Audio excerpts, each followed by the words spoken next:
ChatGPT has for sure gotten dumber of recent. I'm not a conspiratorial person. I've heard people kind of, in my opinion, fearmonger about this in the past, say that it's fallen off or gotten worse after new updates. I've been using it essentially since it came out. I've been using it for like a couple of years now, and I pay for the Plus plan, so I pay like $25 a month for it. And the responses have gotten just a lot dumber. It is a lot weaker, and the previous criticisms that I wrote off, people talking about, oh, it's essentially just Wikipedia or whatever, with how it's been recently, that is ringing a lot more true as to the kind of level of engagement in nuanced, complicated topics that I brought to ChatGPT and how it's kind of engaged with those. It's just really fallen off. And I'm going to explain in this video specifically how, and also why, my theories as to why this is. So I like to, when I can, journal. When I first wake up, usually maybe 3 or 4 times a week, I'll just open a Google document and I'll kind of write my thoughts out and how I'm thinking, feeling at the start of the day. And sometimes I will then copy and paste that as a prompt into ChatGPT. And I'm using the ChatGPT 5 version, and as I said, the Plus, the premium plan. What I had happen for the first time a couple of days ago is essentially when I put it in as a prompt, what I just written, it ignored 90% of what I'd wrote and just responded to the first paragraph. And when I inquired to it, why have you just ignored like basically everything I've just written to you, it explained that I made a generalization about a certain group and that it therefore couldn't respond. It wasn't as it had been in the past, because I've talked to it with a wide variety. I've probably spent, multiple hundreds of hours, to be honest, using it, as a search engine just for when I needed to, file certain documents, all the way through to getting it to engage with complex, social situations and moral kind of inquiries or whatever. So I've used it for a wide range of situations and talked about, politically incorrect things, extreme, dense, or nuanced topics, and for the first time it decided to just ignore most of what I'd written and just kind of give me this very surface level response of only to the first paragraph.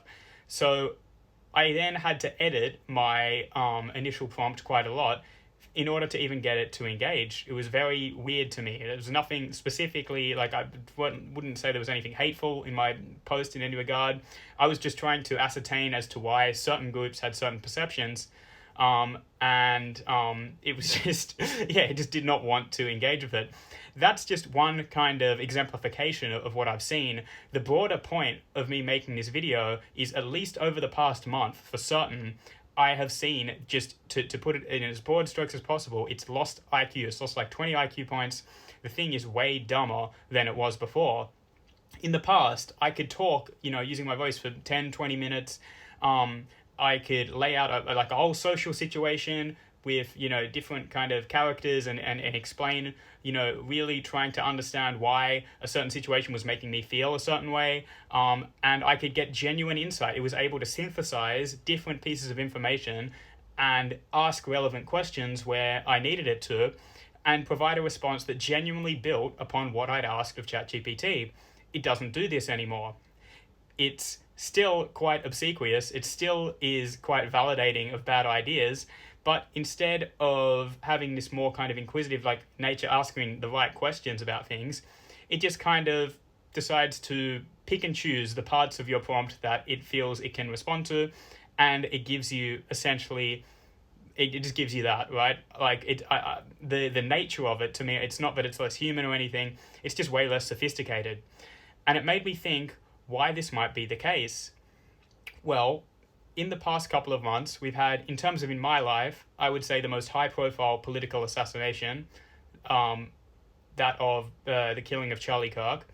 And to me, the most interesting thing about this whole case isn't like the whole kind of mainline conspiracy angle, Israel's involvement or whatever Candace Owens is talking about.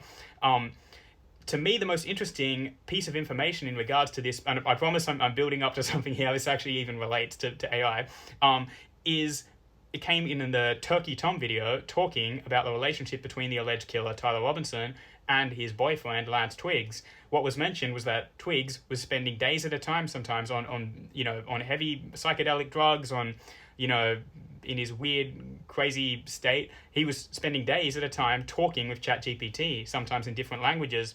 It's such a stereotype now. it feels like I almost don't need to say it. It's like the idea that ChatGPT validates people's bad ideas. Everyone knows this. Everyone who's used it and used all of these different language models know that they validate bad ideas because people stay on them, stay using them when, it must have been proven to the people who make the app that this is how you get people to stay, is you do validate their ideas. You don't just tell them they're wrong and even explain why.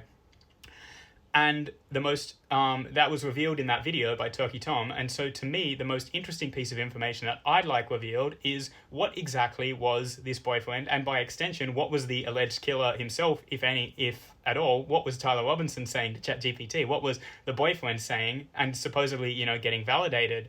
That's the most interesting to me. And it's not just this case. You hear it over and over and over again now. AI psychosis, people in the mentally unwell before, in the lead up to a crime or in the lead up to being institutionalized or whatever, or to basically just crashing out online, are being validated by AI, by ChatGPT. And to me, that gets at a much bigger point, like in terms of the solution for that. But what I'm thinking is potentially the case is that OpenAI has decided that until this media coverage kind of dies down, until this, this stereotype, before it gets out of hand, potentially they have decided to water down the underlying technology. They've decided to change it in such a way that is going to make it so that it's less likely that it's even going to engage in certain ideas. I don't think that this will work because I think that the underlying problem is a people problem. It's kind of beyond the scope of this video. It's that like 1% of people are like psychopaths, sociopaths, whatever, and that those people probably can't have access to a large language model that is going to see their side of things and is going to treat them like a regular user. I don't know what the specific answer is to that, but it's going to be a very awkward thing for them to navigate. But potentially they could see a solution being to kind of tone down some of the aspects of the model in such a way that it makes it less likely that there's going to be specific links that could come out between a person having their ideas validated on one of these engines. It's just going to, instead of, it seems, as I said, it seems to have kept the affirming nature of the AI, but what has been removed is its ability or willingness to engage with the whole argument and to kind of bring it all together. And I can see how that could maybe work towards that goal. The other thing I found interesting is recently Michael Burry, famous for shorting the housing market, like for predicting the financial crisis of 2008. He was recently in the news for himself shorting AI stocks and Palantir, but shorting OpenAI specifically. And the thing is that it was less than 1% of his, the fund that he manages or whatever. The capital was employed in actually, shorting specifically AI stocks. But what was more interesting to me than him actually doing it was the amount of media coverage that this got. I think that to me speaks to the amount of kind of underlying negative energy towards AI, the questioning of how much of it is a bubble, of just the questioning of the way that this is going to fit broadly into people's lives was, I think, exemplified in the amount of coverage, essentially a negative story about OpenAI got. Him shorting it, this famous kind of investor, as far as an investor can be famous, he definitely is one. The fact that it got so much media coverage was the most interesting thing to me. So I just wanted to record this to make note of it now, that for sure, if you're feeling this as well, you're not making it up. Like this, what happened to me a couple of days ago with it refusing to engage with a specific prompt properly without heavy editing, that was kind of the straw that broke the camel's back. But overall, specifically over the past month or two, it for sure has gotten dumber. It is disappointing because, I've been very positive on it, and I do think that it's something that you should learn to live with. Like you should still be using it. I'm going to continue to pay for it. It hasn't gotten that bad. But in terms of its ability to really engage with certain things, that the main value add that I felt it had, it's just gotten way worse at it.